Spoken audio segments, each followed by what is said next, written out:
Oke, dari kemarin udah banyak banget tipe-tipe Android yang sebelum-sebelumnya belum pernah gue bahas, tapi gue belum sempet ngekategoriin layar terbaik versi gue. Dan di video ini gue bakal ngerekomendasiin handphone-handphone yang menurut gue, bagi gue layar terbaik berdasarkan handphone yang gue review. Jadi apa yang lo lihat ya tipe-tipenya, seri-serisnya, itu semua bekas handphone yang gue review dalam waktu beberapa bulan belakangan ini. Bukan apa yang ada di pasaran ya. Kalau apa yang ada di pasaran, maybe lu bisa lihat channel lain yang lebih proper dari gue, ya of course banyak.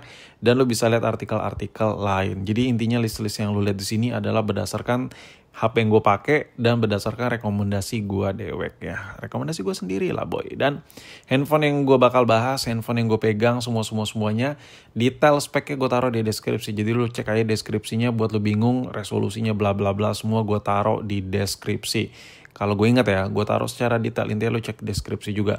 Oke, rekomendasi ini gue nggak tahu ya bakal buat judul apa, cuman yang gue taruh di sini adalah berdasarkan ya, gue menilainya berdasarkan tingkat kenyamanan layarnya, baterainya, sama performa mesinnya. Jadi ada 3 aspek itu ya. Oke, yang pertama gue nobatin layar terenak versi gue dengan Samsung Galaxy A51. Handphone ini pernah gue coba adu sama HP yang lagi gue pakai 14 Plus dan gue rasa layarnya kayak 11-12 gitu. Jangan marah dulu ke gue.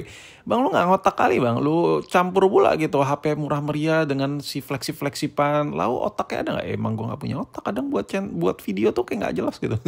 Enggak, gue di sini bukan ngebandingin HP-nya. Jadi gini, gue ketika pakai iPhone 14 Plus gue, dan handphonenya misalnya lagi gue cas karena lowbat iPhone gue ini, dan gue coba pakai si Samsung Galaxy A51, dan itu gue ngerasa nyaman banget. Kayak mata gue tuh nggak merasa kayak ada perubahan handphone gitu, mampu ngimbangin gitu. Kasarnya gue nggak bilang si Galaxy A51 ini lebih bagus dibandingkan iPhone, gue nggak bilang, tapi gue bisa bilang layarnya nyaman. Bahkan sekelas mata gue yang udah terbiasa pakai iPhone 14 Plus yang lagi gue pakai saat ini, gue ngerasa nyaman-nyaman aja ketika gue nyoba pakai si A51 juga. By the way, Samsung A51 sempat gue pakai selama 3 hari berturut-turut dan gue ngerasa jos parah, men. Asli, buat nonton video enak banget HP-nya. Gue suka banget. Itu salah satu alasan gue kenapa gue ngebandinginnya sama si iPhone ini. Karena kebetulan gue lagi pakai kedua HP ini ya. Bukan gue paksain buat bandingin ya. Bukan. Karena gue pengen ngasih gambaran aja ke kalian bahwa HP yang lagi kalian pakai, misalnya kayak iPhone 13, iPhone 14, 15, atau iPhone 16 sekalipun yang lagi kalian pakai, dan kalian ada kepikiran buat beli HP kedua tapi nggak mau HP-nya jelek, tapi kalian maunya murah tapi layarnya nggak mau jelek gitu. HP murah tapi layar nggak jelek. Nah, itu solusinya. Makanya gue bacotin ini. lu yang lagi megang iPhone yang lumayan kelas wahid, iya lu bisa ambil A51 buat HP kedua lu, versi murah banget tapi enak dipakai. Next, di urutan kedua yang layarnya enak menurut gue, ya varian iPhone SE Gen 2 atau Gen 3. Sesuai yang gue bilang di awal video tadi, gue bakal nilai dari 3 aspek ya, layarnya, dan baterai dan performa. Nah, untuk handphone ini kenapa di urutan kedua bang terenak ya layarnya? Yang pertama, layar IPS dari iPhone ini nggak pernah bohong dan nggak pernah salah. Enak banget layarnya, men, sumpah. Terus itu yang pertama ya, tetap penilaian gue layar dulu. Yang kedua, karena handphone ini overkill, chipsetnya masih overkill. Kenapa layarnya suka? Gue lupa detailin ya, layarnya padahal masih IPS. Antara ukuran yang kecil serta brightness-nya yang pekat. Ukurannya kecil, layarnya pekat gini, itu buat ngetik-ngetik enak. Jadi penggunaan satu tangan enak banget dan gue ngerasa nyaman banget sama handphone ini. Nah, masalah iPhone-nya, SE-nya, itu gen berapa aja? Gen 2 dan Gen 3 ya menurut gue. Kalau lu mampu beli Gen 2, atau lu mampu beli Gen 3 dan lu butuh buat HP kedua ya, atau lu mungkin ya buat HP utama tapi lu nggak terlalu peduli mau boros kayak mau apa, kayak sokin aja pakai, penting kencang dan layar enak, ini bisa jadi jawabannya boy. Enak banget. Ini kenapa di urutan kedua bang, tapi kan layarnya kecil nggak enak nonton video. Ada apa ya, ada argumentasi lain gitu. Chipset enak, layar bening, itu udah combo menurut gua. Nanti lu bakal terbiasa. Dan di urutan ketiga, nah kalau ini sedang-sedang nih, tengah-tengah nih, si Xiaomi Redmi Note 13. Nah, Redmi Note 13 ini di tengah-tengah. Kalau A51 yang pertama tuh tadi layarnya oke banget tapi performanya B aja. Kalau ini layarnya lumayan enak, performanya lumayan juga. Untuk performa gue lebih megang ini ketimbang si A51 ya. Dan layarnya juga nggak kalah. Nah ini kalau layarnya dibandingkan dengan SE yang urutan kedua tadi, gue sebenarnya lebih milih ini. Kenapa? Karena layarnya lebih besar dan peak brightness-nya juga tinggi banget. Ini udah di atas 1000 nits kalau nggak salah.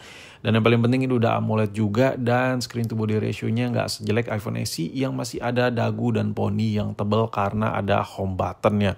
Dan ini kalau dibandingkan dengan Samsung di urutan pertama tadi, kurangnya itu cuman di tuningan warnanya aja kalau menurut gue. Selebihnya sama. Ya you know lah Samsung ya kan, AMOLED-nya jospar parah ya kan. Jadi menurut gue kalau masalah layar bagusan mana tergantung kebutuhan. Dan urutan terakhir menurut gue ya, ini Samsung Galaxy Note 8. Nah ini adalah salah satu HP sangarnya sangar. Kalau lu butuh yang bener-bener keeksklusifan mata lu tuh adem gitu. Ini fix no debat sih. Ini dapat semuanya, mewahnya dapat, harga murahnya dapat, plus udah pasti karena ini mantan flagship, enak sekali pasti layarnya. Tapi ada kekurangannya dari Samsung Galaxy Note 8 ini. Rata-rata unit-unit second yang beredar udah pasti shadow-shadowan. Lu nggak bisa tuh dapetin Samsung Galaxy Note 8 ini layarnya tanpa shadow. Ya kalaupun ada nggak pakai shadow, otomatis layarnya udah pasti gantian. Dan kalaupun nggak ada shadow dan layarnya gantian, bukan berarti layar gantiannya jelek. Bisa jadi layarnya ganti di tempat Samsung punya, layarnya ganti di Orion punya. Ini bukan produk Apple boy, ya kan?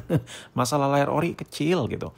Nah, ngomongin soal layarnya, kenapa enak? Yang pertama karena ini mantan flagship. Yang kedua, resolusi dan peak brightness-nya menurut gue pada zamannya sangat overkill sekali. Kenapa enggak? Lu bisa lihat secara detail dari tone warnanya aja Samsung sedemikian rupa ngetuning layarnya itu sehingga tampilannya seperti ini. Dan yang paling bikin gue suka ini layarnya edge gitu. Ya lu udah pada tau lah, gue gak perlu jelasin. Handphone ini beberapa bulan yang lalu sempat gue coba buat scrolling, baca berita dan lain-lain bla bla bla. Dan gue coba nonton video sambil baca berita. Lu bisa lihat nih, gue nonton video gue sendiri yang gak jelas sambil baca berita itu enak banget. Enak banget. Jadi ini bisa banget dijadiin HP kedua. Kalau dijadiin HP pertama gimana bang? Karena budget gue kentang nih bang. Tapi gue pengen cuma punya satu HP gitu. Tapi HP-nya pengen murah. Terus layarnya enak banget. Kalau emang pemakaian lo nggak ekstrim banget kayak cuman scrolling, baca berita, balas WA kayak gitu-gitu, lo pilih mantan flagship dari Note 8 ini nggak ada salahnya gitu. Why not gitu?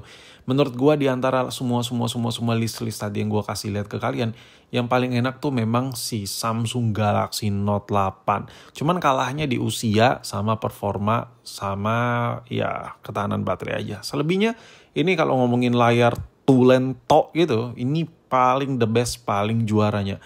Oke, mungkin sampai di sini video gue. Spek detailnya, perbandingan detail-detailnya gue tulis di deskripsi.